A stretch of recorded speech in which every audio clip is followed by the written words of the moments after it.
আগেই রংপুরে গণহত্যা মুক্তিযুদ্ধের বিরুদ্ধে মুক্তিযোদ্ধাদের হত্যা করেছিল। 2013 সালের গণজাগরণ মঞ্চের মধ্য দিয়ে যে আন্দোলনের মধ্য দিয়ে রাজাকারদের শাস্তি নিশ্চিত করার হয়েছিল, বাংলাদেশে আপামর জনগণ ওই আন্দোলনে একত্রতা পোষণ করে রাজাকারের ফাঁসি শাস্তি নিশ্চিত করেছিল, লাগাতার আন্দোলন করেছিল।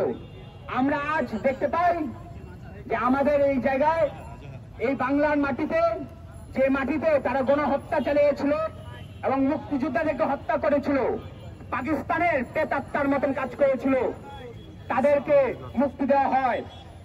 আমরা তীব্র নিন্দা জানাচ্ছি। সংগ্রামী বন্ধুগণ, আমাদের আজকের এই মিছিল পরবর্তী বিক্ষোভ সমাবেশে সভাপতিত্ব করছেন বাংলাদেশ ছাত্রফ্রন্টের সংগ্রামী সভাপতি, সমাজতান্ত্রিক ছাত্রফ্রন্টের সংগ্রামী সভাপতি মুক্তা বাড়ই। আমাদের মাঝে উপস্থিত আছেন বাংলাদেশ ছাত্র ইউনিয়নের কেন্দ্রীয় সাধারণ সম্পাদক বাহাউদ্দিন শুভ। আমাদের মাঝে এই মুহূর্তে বক্তব্য রাখবেন বাংলাদেশ ছাত্র ইউনিয়ন কেন্দ্রীয় সংসদের সাধারণ সম্পাদক বাহাউদ্দিন শুভ। সংগ্রামী সমাবেশ, আপনারা ইতিমধ্যেই শুনেছেন যে মানবতা বিরোধী অপরাধের দায়ে দণ্ডিত আসামি এইচ.এম. আজহারকে জামিনে মুক্তি দেওয়া হয়েছে।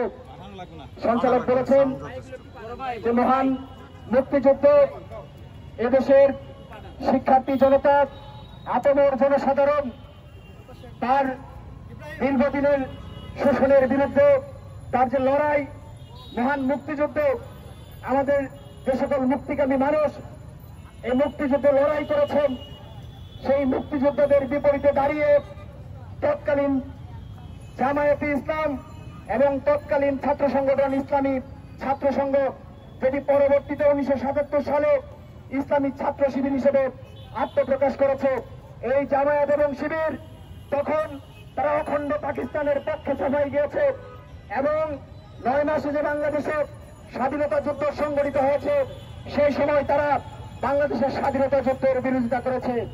শুধু বিরোধিতা করেছে এটি নয়, এর বাইরে তারা বিভিন্ন ধরনের সংগঠন গঠিত করে আল বদর, আল শামস, রাজাকার এইসব বাহিনী গঠন করে আমাদের এই অঞ্চলের যে মুক্তিকামী মানুষ যারা মুক্তিযুদ্ধে অংশগ্রহণ করেছেন তাদের নানাভাবে নির্যাতন করেছেন, হত্যা করেছেন। এবং সবচেয়ে আশ্চর্যের ব্যাপার, আমাদের মা বোনদের নির্মম নির্যাতন করেছে, ধর্ষণ করেছে। এই সময় এসে, অভ্যুত্থান পরবর্তী সময়ে এসে সেই মহান মুক্তিযুদ্ধে যারা গণহত্যার সাথে সম্পৃক্ত ছিল, যাদেরকে বিচারিক প্রক্রিয়ার মধ্য দিয়ে শাস্তির আওতায় আনা হয়েছিল, তাদের রাজনৈতিক সংগঠন ইসলামী ছাত্র শিবির এবং জামায়াতে ইসলাম নারীদের নিরাপত্তার নামে কথা বলছেন, দেশের নিরাপত্তার নামে কথা বলছেন, সামনের দিনে রাষ্ট্র ক্ষমতায় যাওয়ার এক খায়েশ করছেন।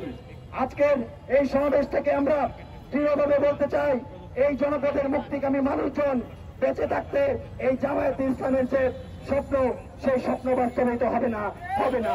প্রিয় বন্ধুগণ, যারা মহান মুক্তিযুদ্ধে বিরোধিতা করেছে তাদের এই জনপদে রাজনীতি করার কোন ধরনের অধিকার নেই। কিন্তু অভ্যুত্থান পরবর্তী সময়ে একটি উগ্র ডানপন্থী সরকার ক্ষমতায় বসে আছে।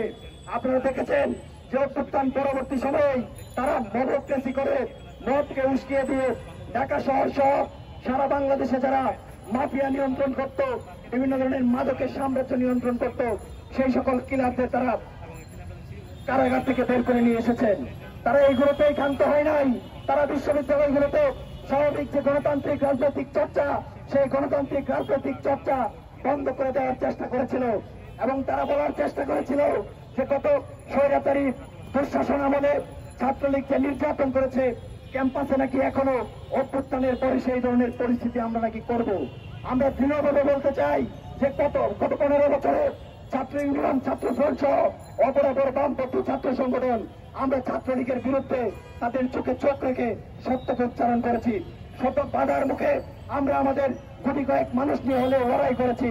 কিন্তু যারা ছাত্রলীগের অভ্যন্তরে থেকে তাদের ক্ষমতা পুষ্ট হয়ে বিভিন্ন আবাসনে থেকে, হলে থেকে সেই শিবিরের গুপ্ত রাজনীতি করার চেষ্টা করেছেন, তারা ক্যাম্পাসে ছাত্র রাজনীতি নিষিদ্ধ করতে চান।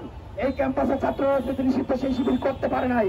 প্রগতিশীল শিক্ষার্থীদের চাপে সেটি করা কখনো সম্ভবই হবে না। এবং আমরা বলতে চাই যে ক্যাম্পাসগুলোতে যে উগ্র সাম্প্রদায়িক শক্তি জামায়াত শিবিরের যে রাজনীতি, সেই রাজনীতিকে আমরা চিরতরে বিনাশ করতে চাই। এবং আজকে আমরা দেখেছেন যে মহান মুক্তিযুদ্ধে যে আজহার তখন রংপুরে ছাত্র সংঘের সভাপতির দায়িত্ব পালন করেছিলেন এবং পদাধিকার বলেই তখন ছাত্র সংঘ আল বদর বাহিনী পরিচালনা করতেন। সেই আল বদর বাহিনীর প্রধান তিনি ছিলেন। তাকে মৃত্যুদণ্ডের আদেশ দিয়ে কারাগারে প্রেরণ করা হয়েছিল। আজকে তাকে জামিনে মঞ্জুর দেওয়া হয়েছে। আমরা বলতে চাই, এই যে অভ্যুত্থান পরবর্তী সময় থেকেই বিভিন্ন গডফাদারদের মুক্তি দেওয়া হচ্ছে এবং মানবতা বিরোধী যুদ্ধ অপরাধী সাম্প্রদায়িক শক্তি এদেরকে মুক্ত করা হচ্ছে। এর মধ্য দিয়ে মহান মুক্তিযুদ্ধের যে অর্জন, সেই অর্জনকে এই অন্তর্বর্তীকালীন সরকার বুলন্ডিত করছে। আমরা বলতে চাই, মহান মুক্তিযুদ্ধে যারা গণহত্যা চালিয়েছে তাদের যেরকম এই জনপদে রাজনীতি করার সুযোগ নেই, তাদের সেই গণহত্যার বিচার হওয়া প্রয়োজন। একইভাবে যারা জুলাই আগস্ট ধরে এই গত 15 বছরের স্বৈরাচারী দুঃশাসনকে যারা চালিয়েছিল, তার বিরুদ্ধে শিক্ষার্থীরা যখন আন্দোলন করেছে, সেই আন্দোলন যখন আওয়ামী লীগ ছাত্রলীগ আমাদের উপর নির্যাতন করেছে, সেই 71 এবং 24-এর কোন গণহত্যাকারীরই এই জনপদে রাজনীতি করার সুযোগ নেই।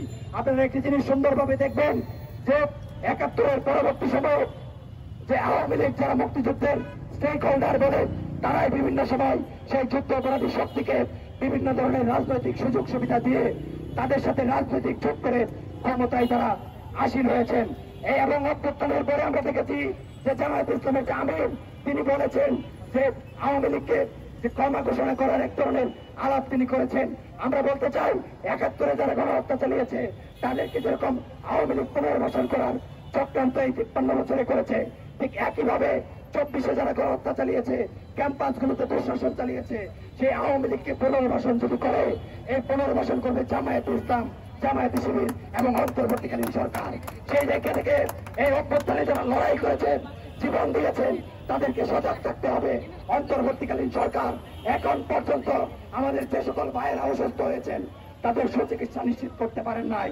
গত 3 দিন আগে আপনারা দেখেছেন যে আন্দোলনে অসুস্থ আহত চোখ হারানো বন্ধুরা তারা বিষ পান করেছেন। আমরা এসবের দায়ভার এই অন্তর্বর্তীকালীন সরকারকে দিতে চাই এবং অন্তর্বর্তীকালীন সরকারের যে দায় দায়িত্ব ছিল, সেই দায়িত্ব বলে গিয়ে তারা নানা ধরনের আহাম্মকি কাজ কারবার করছেন। আমরা বলতে চাই যে অভ্যুত্থানের মেন্টেন নিয়ে আপনারা ক্ষমতায় বসেছেন, এই সরকার আপনি দায়িত্ব ছেড়ে দিতে চান, এই ধরনের তাল বাহানা করার সুযোগ নেই। অন্তর্বর্তীকালীন সরকারের দায়িত্বে আছেন, খুব দ্রুত যেন দায়িত্ব ছাড়তে পারেন, সেই জন্য অতি দ্রুত নির্বাচনের দিকে অগ্রসর হন, দেশের আইন শৃঙ্খলা পরিস্থিতির উন্নতি ঘটান এবং